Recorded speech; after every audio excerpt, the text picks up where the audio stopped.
story to tell.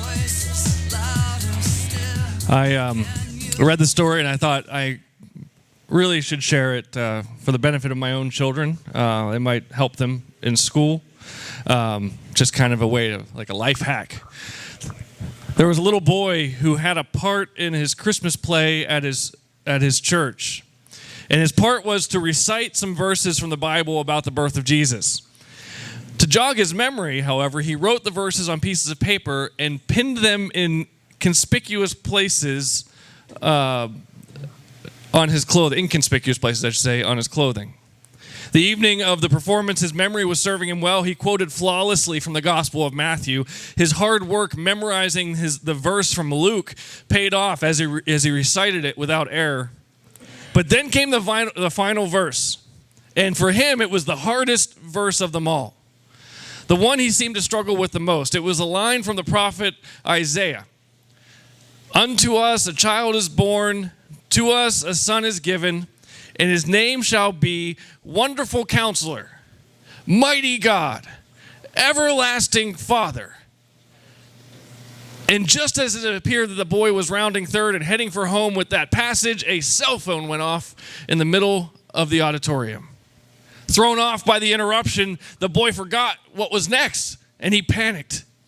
So he did what his parents and his pastor encouraged him to do. If he messed up, you just start over. No one cares. It's, there's a room full of grace here. So the little boy started again. Unto us a child is born, to us a son is given, and his name shall be called, and there was another buzzing phone.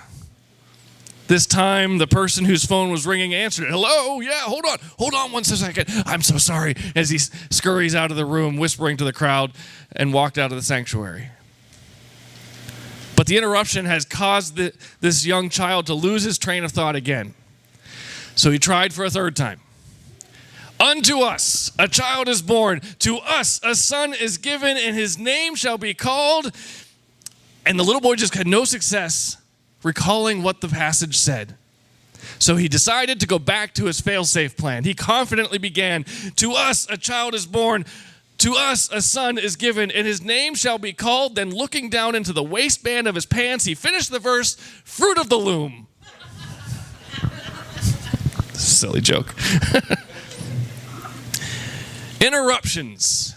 It's hard when they happen.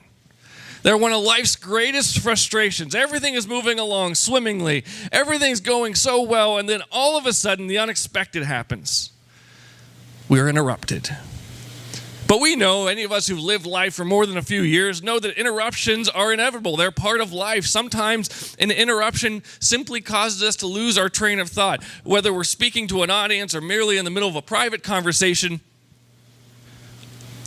interruptions have a way of completely altering the flow of our thought and idea as it's being presented. But then there's the big interruptions. The ones where maybe your plans are changed. Our agendas are amended. That vacation, that trip, something that you had been looking forward to, all of a sudden shifts gears and it's different. Or perhaps it's even bigger than that. Perhaps the interruption is one in which even your life itself takes a turn you never, ever anticipated. Here's a lesson to get our message started this morning. It's right in your handouts if you have it. I kept my notes for my sermon, so I promise you don't have them this week, but you do have handouts. And on your handouts, you should see the first note, the first lesson, which says, throughout the Gospels, Jesus demonstrated that the greatest blessings are often found in divine interruptions. Jesus demonstrated that the greatest blessings are often found in divine interruptions. We are now in our third week of our first teaching series of the new year, which I have been calling Take Back Your Life. As I said in the first Sunday, this is very, very, very loosely based off a book that I had been reading through by Pastor Levi Lusko. It's given the same title. And throughout the series, our goal has been to take back ownership and dominion of our lives, the lives that God had given us, the lives that God had intended for us And throughout the series, we've learned a couple of lessons so far, one of which is to avoid distractions, identifying the distractions in our life and avoiding them, the lies of this world and the ploys of Satan. We reflected on some important lessons in the first two messages of the series. If you weren't with us for those messages, I encourage you to check them out on our church's Facebook page or the YouTube channel. Both of the videos have been uploaded and they're archived there for you. In the first message, which I called our wake-up call, we considered the many distractions of life. We reflected on that short story from 1 Kings chapter 20, where a prophet confronts King Ahab of Israel. And he challenges Ahab because he wasn't intentionally sinning against God. He wasn't seeking out a rebellious spirit against God. He wasn't swarmed and covered in devious sin. What was going on in King Ahab's life was that he primarily simply got distracted from doing what God had commanded him to do. He got distracted by the busyness of life, and he lost his way. And we talked 2 weeks ago about how we do the same thing. We live overwhelmingly busy lives. Our lives are full of distractions, and some of those distractions, perhaps even most of those distractions, are ploys by the evil one to pull us away from God's will for our lives. And last week we took this theme of distractions further, and we discussed the sorts of things that we aren't just simply passively distracted by, but the things that we intentionally focus our eyes upon, focus our minds on, focus our hearts on, that are not of God. By looking at the words of Jesus found in the Sermon on the Mount about the eye being the lamp of the body, we questioned the sorts of things that we're drawn to focus on in this life, the things that pull us away from that peace and that hope we'd find by focusing on God and His will instead. Today I want to continue on with this theme. I want to consider a story from the Gospel of Mark. This story from the Gospel of Mark centers on a man who was burnt out by all the distractions of life, and who, despite being physically blind, decided to focus his eyes, his heart, and his mind on Jesus and the interruption which that led to. Not an interruption in his life necessarily, but an interruption in Jesus' life. So follow along as we read from the Gospel of Mark. We're going to be looking at Mark chapter 10. In your handout, I'm using the English Standard Version, and there's a reason for that. I'll explain it as we get towards the end of the passage. So it may be different if you're reading from a different version, a different Bible, but it should be effectively the same.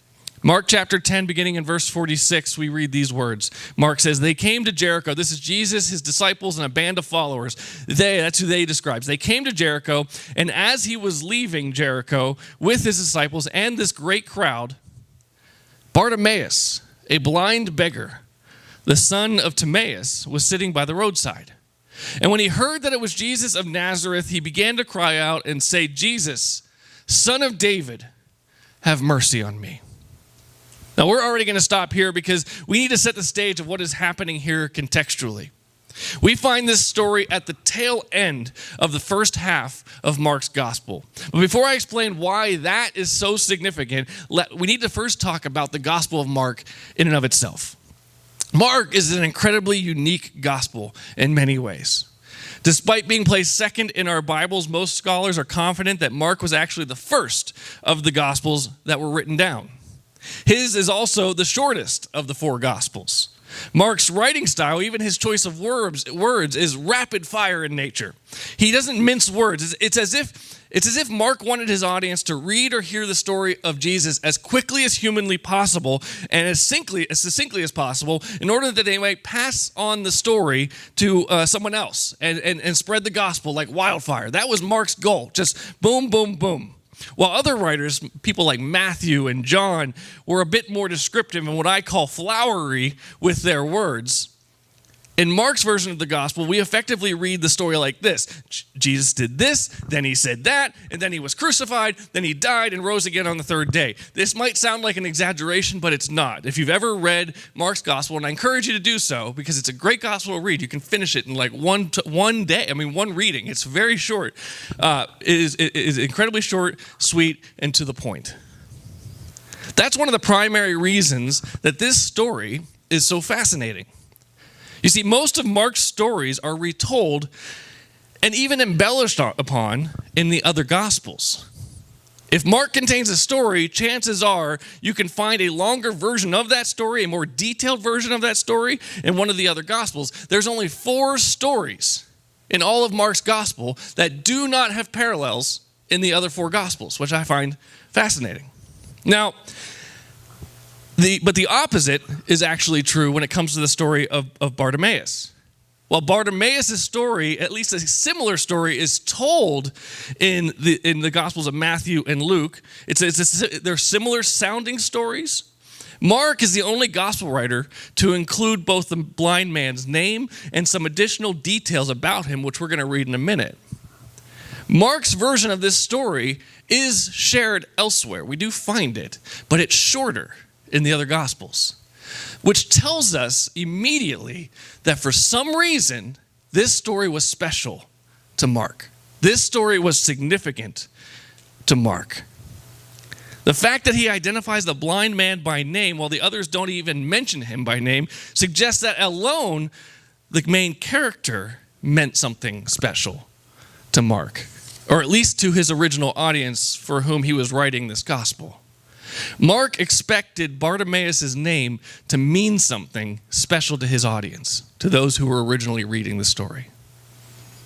Now, as I mentioned before, this is the final story of what is often considered the first half of Mark's gospel. The first 10 chapters of Mark's gospels contain story after story of Jesus' compassion, Jesus' love, and Jesus' grace for other people. It's back-to-back stories. It includes some teaching and things like that. All of his miracles, all of his healings, all of that is happening in the first 10 chapters of Mark's gospel. The second half of Mark's gospel, chapters 11 through 16, are exclusively about the final week of Jesus' life. It's his march to the cross. So this story in Jericho, this takes place in Jericho, is the final story before Jesus heads into Jerusalem, his triumphal entry, and heads to the week of Easter. This is effectively the turning point of Jesus' ministry. He's in Jericho. He's en route to Jerusalem, where he knows he's about to be falsely charged. He knows he's about to be tortured. He knows he's about to be murdered. And it's at that point in the story, at that point when Jesus' mind and his heart are focused on the cross, that he's interrupted. His train of thought, his focus is interrupted by a blind man, a beggar named Bartimaeus. This man sitting on the side of the road, he's minding his own business for all that we know. Then he hears that Jesus is coming and he calls out, "Jesus, Son of David, have mercy on me." You know, when I or other pastors use the phrase divine interruptions, as I did a moment ago, chances are most of our minds go to those moments when God interrupts our lives, right? That's what we think about. Divine interruptions means God is interrupting my plans. He's interrupting my life. He's changing the trajectory of where I'm headed. And we probably all have stories, or at least have heard stories about ways God has interrupted our plans and even altered the course of our lives or lives of those close to us by interrupting us and changing our course. And I pray that you have a story of your own that involves something like that, because it is a sort of experience that God wants all of us to experience. What we don't think about are the times when people, and I would argue us included, interrupt God. Now, I know there are some here who adhere to a theology which teaches us that we can never interrupt God, and I understand that, and I'm asking you just to hear me out for a minute. Jesus was about to head to Jerusalem. To use a biblical phrase, he turned his face toward Jerusalem. This was his apparent focus. This was his primary concern, at least as far as Mark was concerned. From Bartimaeus' perspective, which is where Mark is telling the story from Bartimaeus' perspective, from the human perspective, Jesus had his mind set. He knew where he was going. That was his primary goal now, to head to his ultimate destiny in Jerusalem. However, before he can finally depart, before he can officially be on his way, Bartimaeus chimes in and calls out, "Jesus, Son of David, have mercy on me." So I'm not wanting to get into a theological argument about whether or not Jesus knew that Bartimaeus would ultimately call out to him or not and try to stop him before he headed towards Jerusalem, because to me, that's beside the point. What ultimately matters to me right now is, at least from Bartimaeus' perspective, at least from this man's eyes, Jesus was focused on something other than him. Jesus was focused on Jerusalem. Jesus was on his way out the door. He was heading out of the city. His eyes were focused elsewhere, but that didn't stop Bartimaeus from interjecting himself. That didn't stop Bartimaeus from interrupting Jesus' plans. And I think this is an important lesson we all need to take from this story. There is never a bad time to interrupt God. There is never a bad time to interrupt God. And I know we can have a healthy conversation about whether or not we ever can interrupt him. That is not the point. I don't know if you picked up on this or not, but Bartimaeus wasn't stupid. He wasn't stupid. Like a lot of people in Jesus' day, even some of Jesus' closest disciples, Bartimaeus wasn't ignorant of who Jesus was. He calls Jesus the Son of David. Peter might have recognized that Jesus was the Messiah, and he might have shared that with Jesus privately, but this blind beggar publicly proclaimed who Jesus was while he was calling for mercy. Bartimaeus was well aware that Jesus had the power to heal him of his blindness. He had heard that it had been done in the past. We've seen, and in fact, in Mark's gospel, I believe there's 3 other times that blind men are healed before this story. I could be wrong on that number, but I believe that's accurate. Bartimaeus was well aware that Jesus had the power to heal him of his blindness, but he also knew that Jesus had bigger fish to fry. He knew that Jesus was focused elsewhere. There isn't a doubt in my mind that Bartimaeus questioned himself before calling out to Jesus. Because as a pastor, I have to tell you guys, I hear it all the time. We do the same thing. My issue isn't big enough. My problem is small potatoes compared to what God is focused on. God has so many more important things to be worried about than my little life, than my little problem, than my little concern. God's out there trying to save the world. He's got billions of people to make sure are being fed. He's got so much injustice to rectify. He's got so many relationships to reconcile. He's got so many more significant things to do. Who am I? Just one little insignificant person hoping to make it till payday or be healed from my little itty bitty little disease or have some tiny little relationship restored. Who am I to ask God for anything? Here's the reality. What Bartimaeus shows us is that there's never a bad time to call out to God. Your problem isn't too small for him. Because that is so often what I hear people say. It's not about it being too big. It's often about you thinking you're too insignificant, that you don't matter enough. And Bartimaeus shows us that there is never a bad time to interrupt God. No matter what problems you think he's focused on, yours are of equal concern. Remember what Paul said. He spoke about this in Philippians chapter 4. He says, do not be anxious about anything, but in every situation, by prayer and petition with thanksgiving, present your requests to God, and the peace of God, which transcends all understanding, will guard your hearts and your minds in Christ Jesus. Take note of how many qualifiers Paul puts into this passage. Don't be anxious about anything. Anything. There's no qualification there whatsoever. Nothing is too small or too big. In fact, he even goes further and says, every single situation, every one of them, all of them, by prayer and petition with thanksgiving, present your requests to God. There is never a bad time to call out to God. There's never a bad time. There's never an issue that's too small. I want you to hear me say this. Hear me when I say this. Even when God's own people try to discourage you from crying out to God, there's never a bad time. Let's continue reading the story. In Mark chapter 10, Bartimaeus is called out to Jesus, and note what happens immediately thereafter in verse 48. And many rebuked him. And many rebuked him, telling him to be silent. Can you imagine? I mean, seriously, these are supposed to be God's own people. The people that Mark is alluding to, trying to quiet Bartimaeus down, are the people who are following Jesus from Jericho, then on to Jerusalem. This is part of the great crowd of followers, even probably some of his innermost disciples, some of those who are part of his innermost circle. They're rebuking Bartimaeus, telling him to be quiet. Can you imagine? Can you imagine Christian people, church-going people, insisting someone quiet down and stop disturbing God with their little problems? Can you even imagine it? I apologize if you can't sense the sarcasm in my voice. I'll work on that.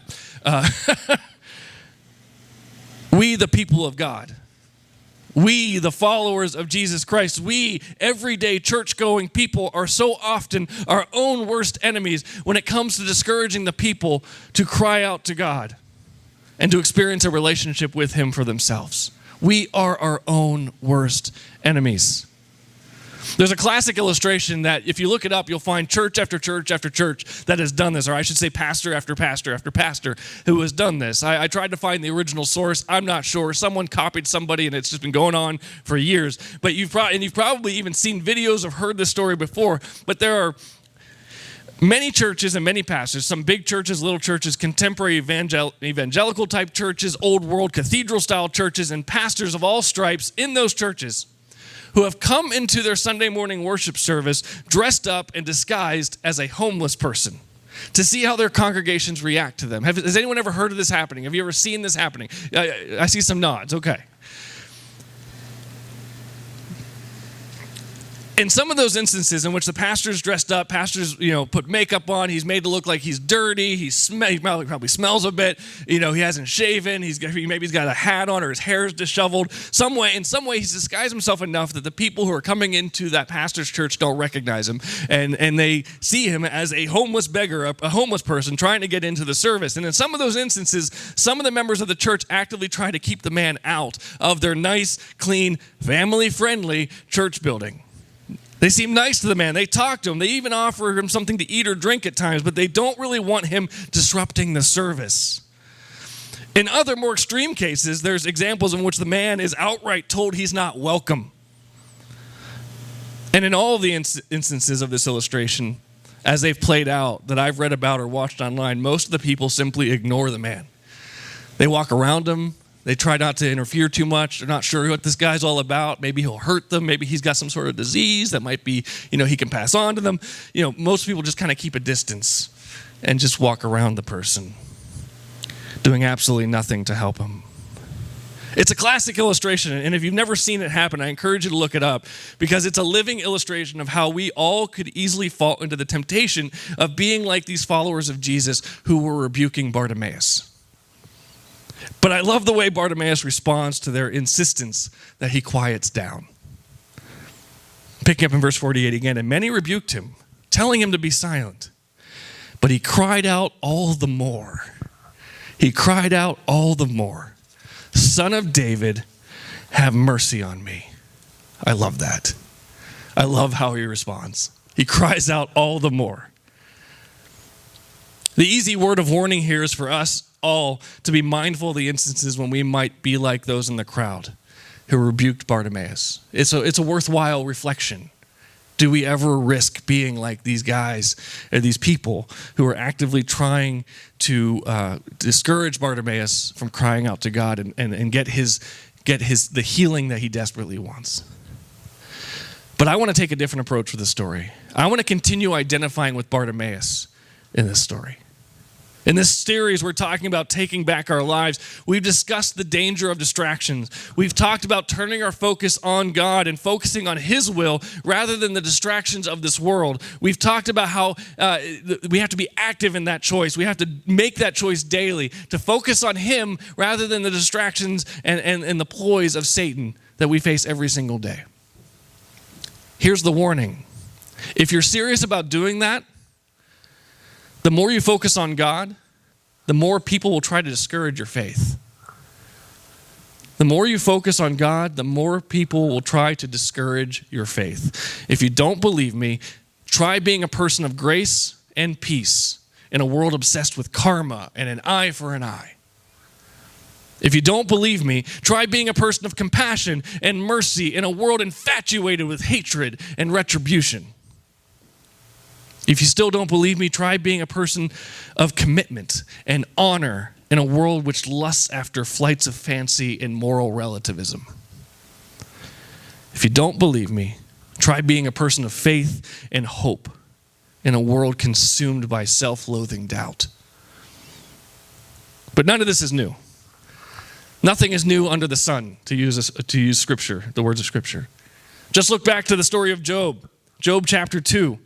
Job's own wife said to him, after he's been suffering infliction after infliction, Job's own wife says to him, "Are you still maintaining your integrity?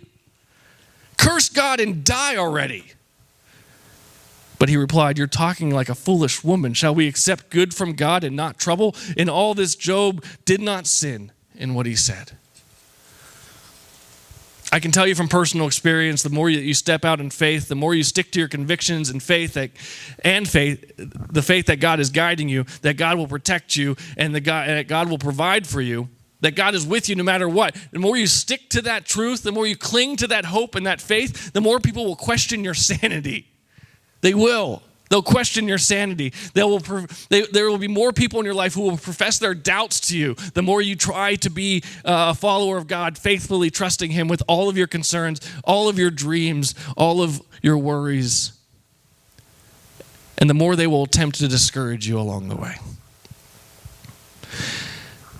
We are meant to be part of community, and I don't want to discourage you interacting with other people. But just recognize that this is going to happen. We are never meant to isolate ourselves from the church. We're never meant to isolate ourselves from people speaking into our lives and giving us spiritual advice. But I just encourage you to make sure that the people who are speaking to you and encouraging you and guiding you are living the lives and the spiritual maturity that you desire to have. Make sure that you are seeking to go closer to God and you're getting advice from people who are closer to God than you already are, rather than the opposite. And above all else, the most important advice is to be sure that God's voice is the loudest voice in your life. That God's voice is the loudest voice in your life. Thankfully, Bartimaeus pressed on. He received his reward.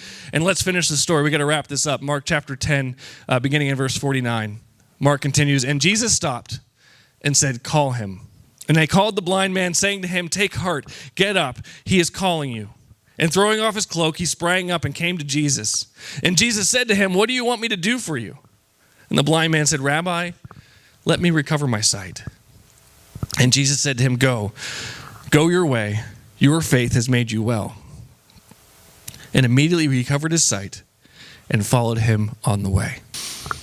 Earlier, I told you that this story is unique. It's unique for Mark. It's also unique for the rest of the Gospels. The thing which makes this story so unique is because of this final lesson. When God answers, we have another decision to make.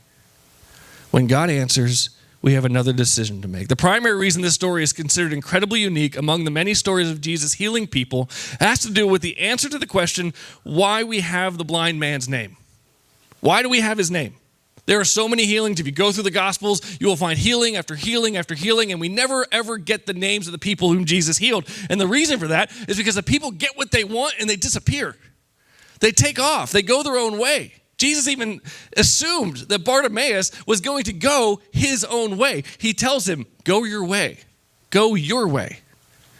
Your faith has made you well." But what happens after Bartimaeus gets his sight, he gets the miracle, he gets the answer to his prayer, he follows Jesus on the way.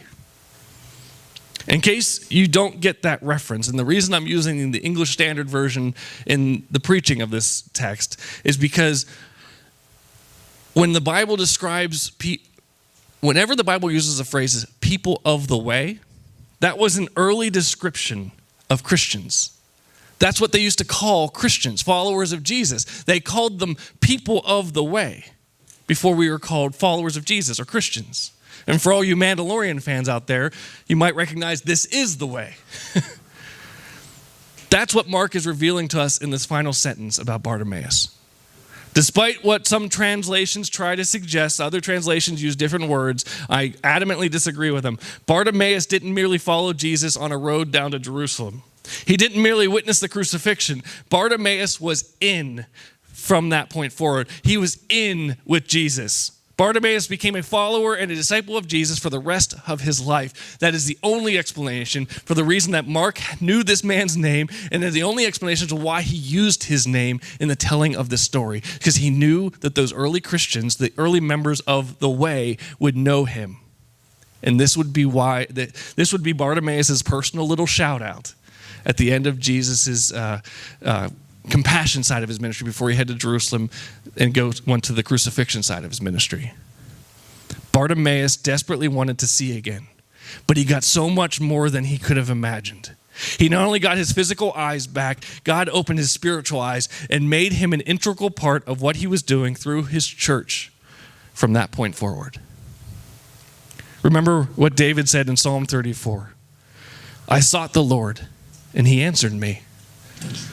He delivered me from all my fears. Those who look to him are radiant. Their faces are never covered with shame. The poor man called, and the Lord heard him. He saved him out of his troubles. The angel of the Lord encamps around those who fear him, and he delivers them. Taste and see that the Lord is good. Blessed is the one who takes refuge in him. May this serve as your final warning. There is indeed no bad time to call out to God. You are never going to be able to interrupt him. You're never going to distract him because you are all he cares about. We are all he cares about. Our concerns are his concerns.